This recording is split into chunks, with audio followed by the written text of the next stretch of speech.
तब भगवान ने कामदेव को क्षमा किया। जाओ कामदेव। आज भगवान ने जब गोपियों का मनोरथ पूरा कर दिया, तब भगवान अपने घर आए और नंद बाबा, यशोदा सब लोग कहने लगी, बोले कन्हैया आज हमें अंबिका वन जाना है। बोले क्यों? बोले अंबिका वन में पूजन करने जाना है। तो सारे ग्वाल बाल सब लोग अंबिका वन में गए। अब अंबिका वन में तो बड़े जंगल था और जंगलों में बड़े पत्ते डले रहते हैं। उन्हीं पत्तों के मध्य में एक अजगर सर्प छुपा था। सो नंद बाबा जा रहे थे, सो नंद बाबा को पता नहीं चला कि इन पत्तों के बीच में अजगर सर्प है। सो नंद बाबा का पैर उस अजगर सर्प के ऊपर पड़ गया और उस अजगर सर्प ने नंद बाबा को पकड़ लिया। और जैसे ही वो नंद बाबा को खाने लगा तो मधुमंगल गया, बोले कन्हैया, बोले जल्दी चलो, अजगर सर्प ने नंद बाबा को पकड़ लिया।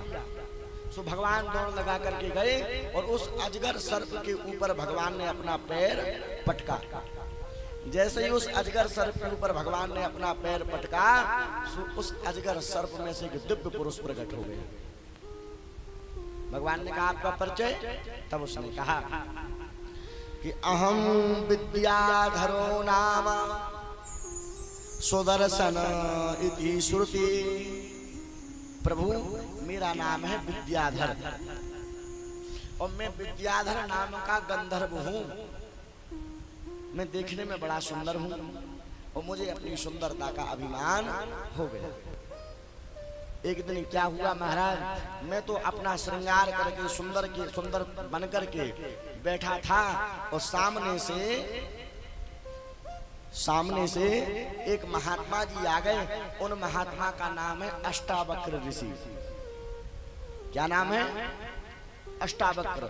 और जब अष्टावक्र जी सामने आए तो मैंने उनके स्वरूप को देख करके मैंने उनकी हंसी उड़ा दी। बाबा क्या चाल है, नाग के जैसी चाल है, कैसा सुंदर स्वरूप है। और उनके कुरूप को मैंने मजाक में बनाया तो उन अष्टावक्र ने मुझे श्राप दे दिया, मूर्ख तू मेरी रूप को देख करके हंसता है, जा तू भी सर्प योनि में चला जा। तो महाराज मैं सर्प योनि में आ गया। लेकिन आज उन अष्टावक्र ऋषि का श्राप वरदान बन गया। उनके श्राप से ही आज हमें श्याम सुंदर आपका दर्शन प्राप्त हुआ। भगवान ने कहा जाओ तुम्हारा कल्याण हो। और बंधुओं, यहाँ श्री नारद जी महाराज कंस के यहाँ पहुंचे। नारद जी महाराज कंस के यहाँ पर पहुंचे हैं। और जब भगवान के विषय में कंस से चर्चा हुई नारद जी की, नारद जी ने कहा चेला ये बताओ क्या हाल है। कंस कहने लगा महाराज कुछ मत पूछो, जिस दिन से ब्रज में हमारे काल ने जन्म लिया है उस दिन से एक एक दिन ऐसा निकल रहा है जैसे वर्ष निकल रहे हैं। ध्यान दें, इस कंस को भगवान से ऐसी दुश्मनी हुई कि अगर ये कहीं काली चीज देख लेता है उसको हटवा देता है। उसको लगता है कि ये मेरा काल है। मैं कहां तक आपको बताऊं कि अगर ये दाल में जीरा देख लेता है, जीरा, उस दाल को फेंक देता है कि दाल में जीरा नहीं है, ये काला कन्हैया है। दाल को फेंक देता है। कहता है कंस कि ये जीरे का छोंक नहीं, ये बड़ा दाल में काला है। कंस कहता है कि ये जीरे का छोंक नहीं, ये बड़ा दाल में काला है। और काला बन कर तैर रहा ये काला बंसी वाला है। काला बन कर तैर रहा ये काला मुरली वाला है। ये कन्हैया हो सकता है। उस दाल को कंस फेंक देता है। नारद जी महाराज कहते चेला तेरा कष्ट हमसे देखा नहीं जाता है। अब मैं अगर तुझे कोई उपाय बताऊं तो उपाय करेगा कि नहीं? महाराज उपाय बताओ। जितने राक्षस थे सबका वध हो गया। जितने राक्षस थे सबका वध हो गया। अब तो 2-4 और बचे हैं, वो भी मर जाएंगे। नारद जी ने कहा एक काम करो बेटा, तुम्हारे पास भगवान शिव का दिया हुआ एक धनुष है, आपके पास भगवान शिव का दिया हुआ एक धनुष है। उस धनुष यज्ञ का मेला रखो और उस मेला में सबको बुलाओ, और जो तुम्हारे काल हैं कन्हैया और बलराम उनको बुलवाओ, और जैसे ही वो मेला देखने के लिए आवे सोई तुम उन्हें धोखे से मरवा देना, तुम्हारा काम भी बन जाएगा। और भगवान शिव ने तो कहा था कंस इस धनुष को कोई तोड़ नहीं सकता, और जो इसको तोड़ देगा वो तुझे छोड़ नहीं सकता। उस धनुष का भी परीक्षण हो जाएगा। लेकिन मुझे विश्वास है कंस, तुझे तो मारने वाला इस संसार में कोई पैदा ही नहीं है। अब तो कंस फूल करके कुप्पा हो गया। ध्यान देना, अगर आपको कोई कार्य बनाना है, कोई कार्य सिद्ध करना है, तो पहले मूर्खों को प्रसन्न कर लो। हाँ, जैसे अगर कोई कार्य करना है तो सबसे पहले मूर्खों को मना लो, पढ़े लिखे तो अपने आप बन जाएंगे।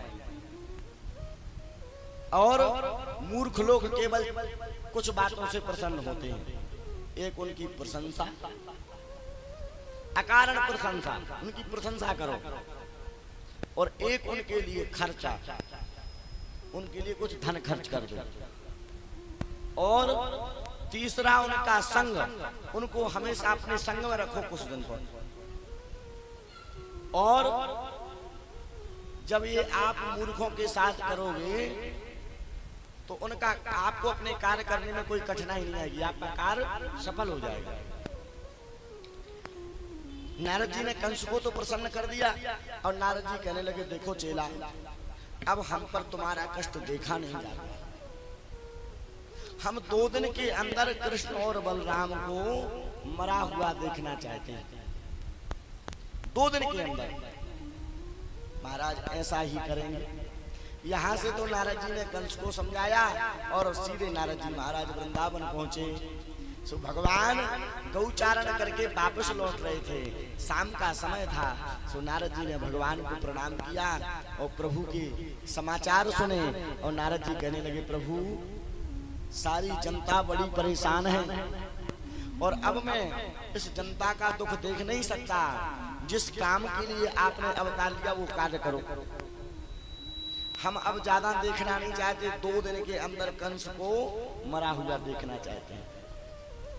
सोई भगवान हंस गए, बोले वाह नारद जी, आप जैसा बुद्धिमान इस संसार में कोई दूसरा होगा। वहां पर कंस को पार्टी बढ़ा के आए हो कि 2 दिन में हम कृष्ण बलराम को मरा देखना चाहते हैं, और यहाँ आप हमसे कह रहे हो कि 2 दिन में हम कंस को मरा देखना चाहते हैं। हे प्रभु, आप तो जानते हो नारद वही कार्य करता है जिसमें देवताओं का हित होता है। और श्री नारद जी महाराज भगवान को प्रणाम करके वापस गए हैं। यहाँ पर भगवान ने मन में विचार किया कि अब हमारा समय आ गया है, इन गोपियों के ऊपर, इन ग्वालवालों के ऊपर भगवान कृपा कर रहे हैं। तब भगवान ने विचार किया कि ऐसे जाएंगे कैसे हैं। तो वहां पर कंस ने अक्रूर को बुलवाया। कंस ने अक्रूर को बुलवाया, और अक्रूर को बुलवा करके भगवान को बुलाने के लिए भेजा। बोले जाओ अक्रूर बुला करके लाओ, और अक्रूर जी वृंदावन आए। अभी तक तो अक्रूर जी महाराज के मन में बड़ा दुख है कि मैं कैसा पापी हूँ कि दोनों भैयाओं के लिए, कन्हैया और बलराम के लिए मारने के लिए ले जा रहा हूँ। लेकिन जब जैसे ही वृंदावन आए तो भगवान से मिलना हुआ। भगवान ने कहा काका जी बहुत शरीर पे धूल हो गई है, स्नान कर लो। तो रथ को टिका करके यमुना में स्नान करने अक्रूर जी गए। सो डुबकी लगाते समय भगवान को देख रहे हैं, और भगवान मुस्कुरा रहे हैं। और जैसे ही अक्रूर जी ने नाक बंद करके डुबकी लगाई, सो यमुना के अंदर भी श्याम सुंदर का दर्शन हो रहा है। यमुना के अंदर भी भगवान का दर्शन। अब बाहर निकले तो भगवान के दर्शन हो, वो अंदर डुबकी लगावे तो भगवान के दर्शन हो। सोई अक्रूर जी का मोह खत्म हो गया। आकर के प्रभु को प्रणाम किया। प्रभु हम समझ गए कि आप साधारण बालक नहीं हैं। कन्हैया कहने लगे काका जी मैं आपके साथ मथुरा तो चलूंगा, पर एक शर्त पे चलूंगा। बोले क्या? बोले मैया यशोदा को और नंद बाबा को किसी को ये मत बताना कि हमें कंस ने बुलाया है।